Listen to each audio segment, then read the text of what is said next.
ये जगह सिर्फ हमारे पुरखों का ही न्याय स्थल नहीं है, ये जगह है हमारे प्रजा का विश्वास स्थल।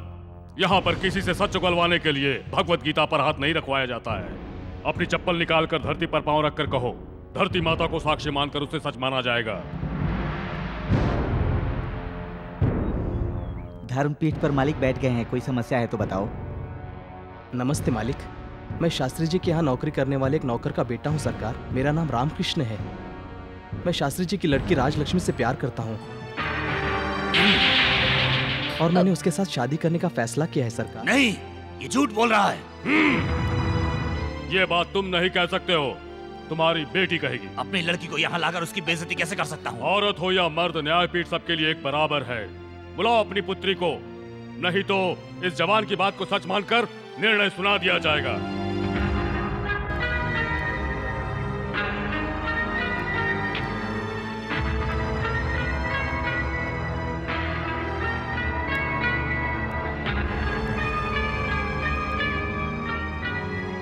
क्यों बेटी, तुम इस लड़के से प्रेम करती हो? निर्भय होकर कहो बेटी। मतलब तुम इससे प्यार नहीं करती, यही मान लिया जाए। सच्चाई क्या है मैं बताता हूँ। ये प्यार नहीं, धोखा है। मेरी धन दौलत की लालच में मेरी नासमझ बेटी को अपने प्रेम जाल में फंसाकर उसे धमकाता है, तो लड़की डर के मारे हाँ कहने के सिवा और क्या कहेगी? ये बात हमारा धर्म अच्छी तरह से बता चुका है। माता पिता की आज्ञा के बिना शादी नहीं हो सकती। सरकार, मुझे सफाई सुनने की जरूरत नहीं है, सच्चाई साबित करो, वरना हम ये मानने के लिए बाध्य होंगे कि तुम दौलत के लालची हो। तुम राजलक्ष्मी से प्यार नहीं करते हो, उसकी दौलत से करते हो। तुम शायद ये सोचकर बैठे हुए हो कि उसे डरा धमकाकर किसी तरह से उसकी संपत्ति पर अपना कब्जा जमा लो। मालिक, ऐसी बात नहीं है। तुम्हारी सफाई सुनने का वक्त खत्म हुआ, अब फैसला देने का वक्त आ गया है। इसने जो कुछ भी कहा है वो सब झूठ है। मैं फैसला सुनाता हूँ कि इसे गांव से बाहर निकाल दिया जाए। अगर मैं गांव से बाहर ना जाऊं तो हमारा फैसला ये होगा कि तुम्हारी आखिरी सांस निकलने तक तुम्हें कोड़ों से मारा जाए। उसके बाद कोड़े मारना रोका जाएगा। तो फिर मेरे मरने तक मुझे मारिए। मतलब तुम साबित करना चाहते तुम्हारा प्यार सच्चा है? मालिक, राजलक्ष्मी मेरी जिंदगी है, उसके बगैर मैं जी नहीं सकता। आपके न्याय स्थल पे अगर मुझे इंसाफ नहीं मिला तो भगवान के दरबार में भी नहीं मिलेगा। आपके आगे मेरी जान हाजिर है।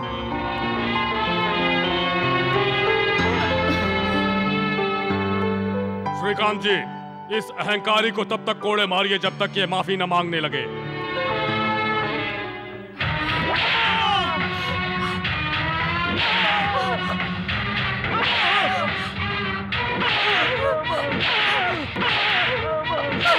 चाहिए इन्हें मत मारिए। भगवान के लिए इन्हें छोड़ दीजिए। हम एक दूसरे से बहुत प्यार करते हैं। इनके बदले आप मुझे मारिए। इन्हें छोड़ दीजिए। सुनो राजू, ये मेरा फैसला नहीं था, तुम्हारे प्यार को परखने की परीक्षा थी। पूरे गांव वालों के सामने सिद्ध करना चाहता था कि तुम्हारा प्यार सच्चा है या झूठा। तुम दोनों का प्यार बिल्कुल सच्चा है। मैं वादा करता हूँ कि कुलदेवी के सामने मैं तुम दोनों की शादी करवाऊंगा। आनंद भूपति जी, ये गंवार लोग तरह तरह की तस्वीरें रखकर पूजा करते हैं, उनमें से आप भी एक भगवान हैं। आंखों से देखे बगैर कोई फैसला मत कीजिए। वादा किया है तो जान देने के लिए भी तैयार हूँ। दुश्मन अगर सामने आ जाए तो जान लेने के लिए भी तैयार हूँ। ये फैसला आंखों देखी बातों पर नहीं है। वहां से ब्रह्मदेव का आदेश आता है और यहाँ ये आनंद भूपति उसका पालन करता है। शांत हो जाइए। आनंद भूपति जी की जय। आनंद भूपति की जय।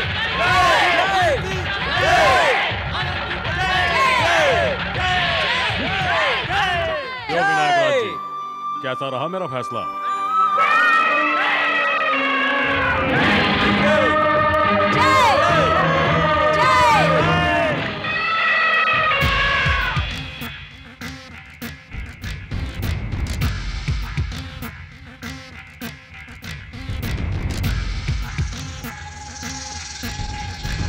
देखो जी,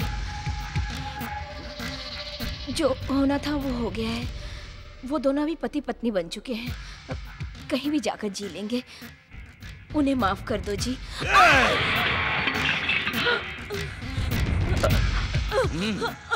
तुम मेरी पत्नी हो ना? मैं बेइज्जती की दलदल में फंस कर मर जाऊं और तू उसका हाथ पकड़ ले? हाँ, यही सोच रही ना? शिव शिव। हाँ, शिव शिवा।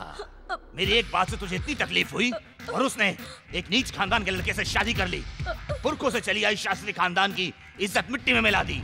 मेरे दिल पर क्या गुजर रही है ये तुम क्या समझ पाओगी? हाँ, वो नीच कुल का सारे गांव के सामने मुझे ससुर कहेगा तो मैं सर उठाकर कैसे जी सकता हूँ? बताओ।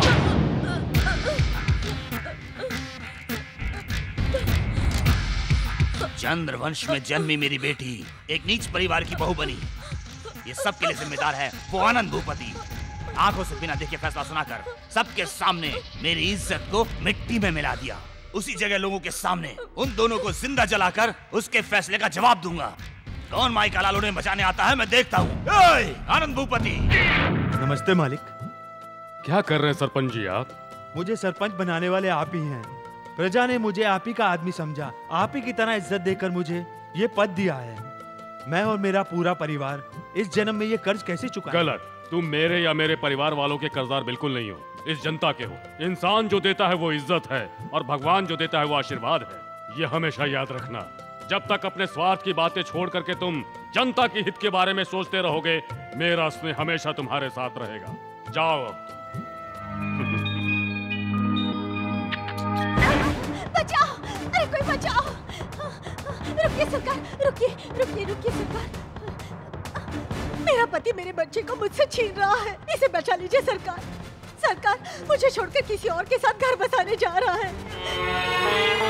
मालिक, मैं इस औरत के साथ और नहीं रहना चाहता। मुझे मेरे बच्चा दिला दीजिए सरकार। इसको किसी और ने पैदा नहीं किया, इस बच्चे को मैंने पैदा किया। इस पर किसी का हक नहीं है, इस पर सिर्फ मेरा हक है और ये बच्चे पर अपना हक जता रही है। मुझे बच्चा वापस दिलाइए मालिक।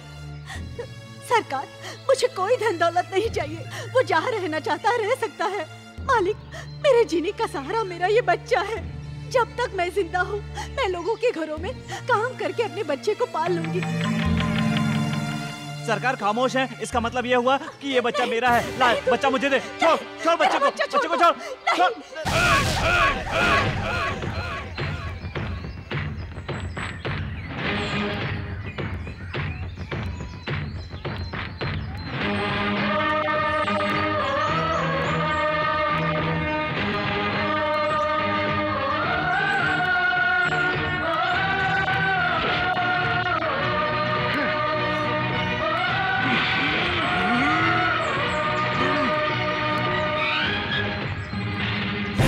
इधर आओ।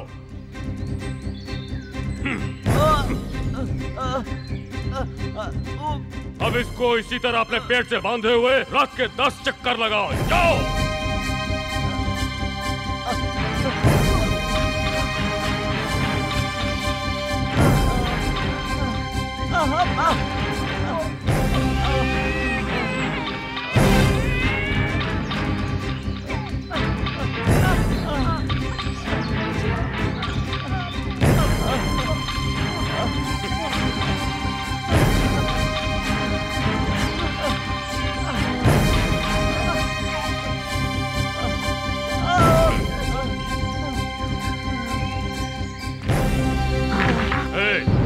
पत्थर पेट पर बांधकर तू 5 चक्कर भी पूरा नहीं कर सका तो एक माँ ने बच्चे को 9 महीने तक पेट में कैसे रखा होगा ये तो सोचा होता जरा। बच्चा अगर पेट में उल्टा हो जाए तो उसकी माँ की जान को भी खतरा हो सकता है। ये जानते हुए भी वंश को बढ़ाने के लिए वो अपनी जान की बाजी लगा देती है। तुझे एक बेटा पैदा हुआ इसलिए तू अपने आप को शेर समझ बैठा है। तुम्हारे माँ बाप भी तुम्हारे प्रति यही सोचते होंगे। पहले जाकर के उनके आंसू पोंछ करके आओ, नहीं तो तुम्हारा जीना या ना जीना दोनों एक समान हो जाएगा। इंसानियत तो दूर की बात, तुझे तो शर्म भी नहीं आती है। एक सीधी साधी औरत जो तुम्हारे बच्चे की माँ है, तुम्हें उसका शुक्रगुजार होना चाहिए और तू उसे छोड़ने की धमकी देता है। धिक्कार है तुझ पर। माफ कर दीजिए सरकार, मुझसे भूल हो गई। मैं इन दोनों को अपने घर ले जाता हूँ। बोलो बहन। आप आशीर्वाद दे तो मैं खुशी खुशी चली जाऊंगी। आशीर्वाद है, तुम दोनों हमेशा सुखी रहो। शुक्रिया मालिक।